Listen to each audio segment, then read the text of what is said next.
আসসালামু আলাইকুম, hello viewers, welcome to back my channel easy cook. আশা করছি সবাই ভালো আছেন। চলে এলাম আরেকটি নতুন রেসিপি নিয়ে। টুনা মাছ, এই মাছটা আমরা কম বেশি সবাই চিনে থাকি। আর টুনা মাছের কাবাব, ঝুরা কিংবা ঝোল সবাই খেয়েছি, তবে আমার কাছে টুনা ঝুরাটাই অনেক বেশি ভালো লাগে। তো কথা না বলে চলে যাব মূল রেসিপিতে। তো আমি এখানে 6 টুকরো মাছ নিয়ে নিয়েছি, আমি ধুয়ে নিয়ে নিয়েছি।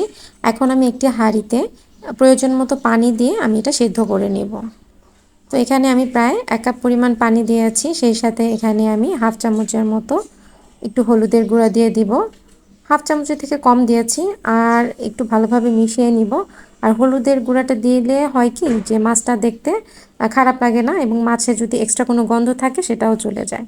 তো আমি ভালোভাবে সিদ্ধ করে নিয়েছি। তো মাছটা প্রায় সিদ্ধ হয়ে এসেছে। আমি পানিগুলো এখন ছেঁকে নিয়ে মাছটা যখন একটু ঠান্ডা হয়েছে আমি বেছে নেব। আর এইটার মধ্যে ছোট ছোট কাটা নেই, কাটা নেই বললেই চলে। সামান্য কাটা আছে, মানে সেগুলোও বড় বড়। তো অনেক সময় টুনা মাছ দেখা যায় গন্ধ লাগে, তখন এই চামড়া বা কালো অংশটা ফেলে দিলেও এই ঝুরাটা কিন্তু খেতে খুবই ভালো লাগে। তো মাছগুলো বাছা শেষ হয়ে গেছে। এখন চলে যাব পরবর্তী স্টেপে। আমি একটি হাঁড়িতে প্রয়োজন মতো তেল দিয়ে আমি এখানে প্রায় হাফ কাপের মতো পেঁয়াজ কুচি দিয়ে দিয়েছি। যেহেতু আমি ঝুরা তৈরি করছি, সেক্ষেত্রে পেঁয়াজটা একটু বেশি লাগবে। তো পেঁয়াজটা আমি একটু ভেজে নিব যতক্ষণ না পর্যন্ত ব্রাউন কালার আসে। ব্রাউন কালার চলে আসলে এখানে আমি মাঝারি সাইজের দুটো টমেটো ছোট ছোট করে কেটে নিয়েছি। তো আমি এখন পেঁয়াজের সাথে টমেটো ভালোভাবে ভেজে নিব। আর সামান্য একটু লবণ দিয়ে দিব, এতে করে টমেটোটা তাড়াতাড়ি সিদ্ধ হয়ে যাবে। আর ভালোভাবে লবণের সাথে মিশিয়ে আমি ঢাকনা দিয়ে একটু ঢেকে দিব। এতে করে খুব দ্রুত টমেটো সেদ্ধ হয়ে যাবে। তো দেখতে পাচ্ছেন টমেটোটা সেদ্ধ হয়ে গেছে। তো এখন আমি এখানে অ্যাড করে দিব বাকি মশলাগুলো। আমি এখানে 1 চা চামচ রসুন বাটা দিয়ে দিচ্ছি। আর দিয়ে দিব সামান্য পরিমাণের আদা বাটা। দিয়ে আমি ভালোভাবে একটু মিশিয়ে নিব এবং মশলাটা একটু ভাজা ভাজা করে নিব। মশলাটা ভাজা ভাজা করে নিলে মানে আদা রসুনের এক্সট্রা একটা যে গন্ধ থাকে সেটা থাকে না, ভালো একটি ফ্লেভার চলে আসে। তো ভাজা ভাজা হয়ে এলে এখানে আমি একটু পানি দিয়ে দিব, যাতে করে মশলাগুলো পুড়ে না যায়। তো ভালোভাবে মিশিয়ে নেব এবং এখন আমি বাকি মশলাগুলো এখানে অ্যাড করে দেব। হাফ চামচ হলুদের গুঁড়া, হাফ চামচের থেকে একটু কম মরিচের গুঁড়া, হাফ চামচ ধনিয়ার গুঁড়া এবং হাফ চামচ জিরার গুঁড়া দিয়ে ভালোভাবে মিশিয়ে নেব। আর ঝালটা আপনারা আপনাদের পছন্দ অনুযায়ী নিতে পারেন। তো ভালোভাবে মিশিয়ে আমি এটা কষিয়ে নেব।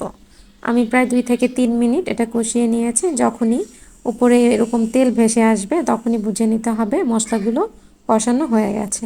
তো এখন আমি এখানে মাছগুলো দিয়ে দিচ্ছি, দিয়ে খুব ভালোভাবে মশলার সাথে মিশিয়ে নেব। আর এই ফাঁকে ছোট্ট একটি কথা বলে নিব, যারা আমার ভিডিওটি নতুন দেখছেন তাদের কাছে যদি ভিডিওটি ভালো লেগে থাকে, কাইন্ডলি আমার ভিডিওতে লাইক করে চ্যানেলটি সাবস্ক্রাইব করে আমার পাশেই থাকবেন। আর এখন আমি একটু পানি দিয়ে দিব। বেশি পানি দেওয়ার দরকার নেই, যেহেতু মাছটা আগে থেকেই সিদ্ধ করা। সামান্য একটু পানি দিয়ে আমি এটা ভাজা ভাজা করে নিব। তো যখনই একটু বলক চলে আসবে, এখানে আমি দেখতে পাচ্ছেন ঠিক এতটুক পরিমাণ বা 1 চা চামচের মতো লেবুর রস দিয়ে দিব। এতে করে খুব সুন্দর একটি ফ্লেভার আসবে। ভালোভাবে মিশিয়ে আমি এখানে 2 টেবিল চামচ ধনিয়া পাতা কুচি এবং 4 থেকে 5টি কাঁচামরিচ মাঝখান থেকে কেটে দিয়ে দিয়েছি। এতে করে খুব সুন্দর একটি ফ্লেভার আসবে। আর এই মাছ রান্নাটা মানে কি বলবো, যদি আপনারা কেউ খেয়ে থাকেন তাহলে তো অবশ্যই জানেন যে খুবই টেস্ট। আর যারা না খেয়েছেন তারা খেলে অবশ্যই আমাকে বলবেন যে টেস্টটা কেমন লেগেছে, কমেন্টস করে জানাবেন। তো মাছটা ভাজা ভাজা হয়ে গেছে দেখতে পাচ্ছেন। তো আমি আরও ভালোভাবে নেড়ে চেড়ে মিশিয়ে নিব। আর আরেকটি কথা বলে নিচ্ছি, যারা ফেসবুক পেজ থেকে আমাকে দেখছেন তারা কাইন্ডলি আমার পেজটি ফলো দিয়ে আমার পাশেই থাকবেন। তো আমার রান্না শেষ হয়ে গেছে। আমি এখন চুলাটা বন্ধ করে দিব এবং একটি প্লেটে আমি এখন একটু পরিবেশন করে দেখাচ্ছি। দেখতে পাচ্ছেন ঝুরাটা ঠিক এরকম হবে। তো এভাবে আপনারা অতিথি আপ্যায়নে এই রেসিপিটা করে দেখাতে পারেন। এটা খেয়ে আপনার প্রশংসা করবে। খুবই মজার, যেটা মানে বললে বুঝতে পারবেন না। অবশ্যই খেতে হবে, অবশ্যই ট্রাই করতে হবে। আর ট্রাই করলে অবশ্যই জানাবেন কমেন্টস করে কেমন লেগেছে।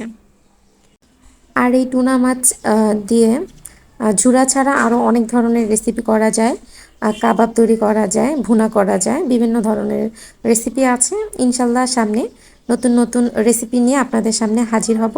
ততদিন আপনারা সুস্থ থাকবেন, ভালো থাকবেন। আল্লাহ হাফেজ।